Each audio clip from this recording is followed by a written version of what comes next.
बिस्मिल्लाहिर्रहमानिर्रहीम। अस्सलामु अलैकुम वरहमतुल्लाहि वबरकातुहू। आज हम सीखेंगे नमाज ईद उल अज़हा कैसे अदा की जाए। सबसे पहले हमने दिल में नियत करनी है, यानी इरादा करना है कि मैं नियत करता हूँ नमाज ईद उल अज़हा ज़ायद 6 तकबीरों के वास्ते अल्लाह ताला के, पीछे इस इमाम के। अल्लाह अकबर। जब हम अल्लाह अकबर बोलेंगे कानों तक हाथ ले जाएंगे। अल्लाह अकबर। सुब्हानक अल्लाहुम्मा व बिहम्दिका व तबारक अस्मुका व तआला जद्दुका व ला इलाहा गैरुक। उसके बाद फिर इमाम साहब तकबीर कहेंगे, हमने कानों तक हाथ ले जाने हैं, फिर छोड़ देने हैं। 3 बार 2 तकबीरों पे आपने हाथ छोड़ देने हैं और तीसरी तकबीर में हाथ बांध देने हैं।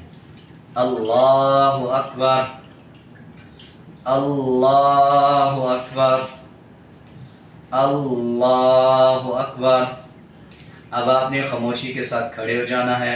इमाम साहब तिलावत करेंगे, सूरत फातिहा पढ़ेंगे, उसके बाद फिर कोई सूरत मिलाएंगे और उसके बाद मामूल के मुताबिक रुकू में चले जाएंगे बग़ैर हाथ उठाए, जैसे हम आम नमाज में अल्लाह अकबर बोल के रुकू करते हैं।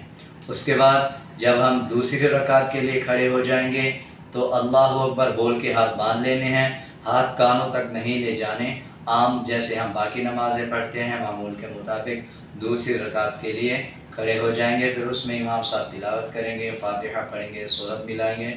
उसके बाद जब हम रुकू के लिए जाने लगेंगे दूसरी रकात में, तो पहले 3 बार तकबीरें कही जाएंगी और तीनों बार आपने हाथ छोड़ देने हैं, कानों तक ले जाने हैं और हाथ छोड़ देने हैं। जैसे अल्लाहु अकबर, अल्लाहु अकबर, अल्लाहु अकबर। अब जब चौथी तकबीर इमाम साहब कहेंगे तो हाथों को कानों तक नहीं ले जाना, बल्कि मामूल के मुताबिक जैसे हम बाकी नमाज़ें पढ़ते हैं अल्लाह अकबर बोल के रुकू में चले जाना है। उसके बाद तशहुद के बाद सलाम फेर दिया जाएगा। हमारी ईद उल अज़हा की नमाज मुकम्मल हो गई।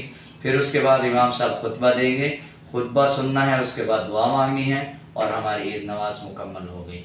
उम्मीद है आपको ये तरीका अच्छी तरह समझ आ गया होगा।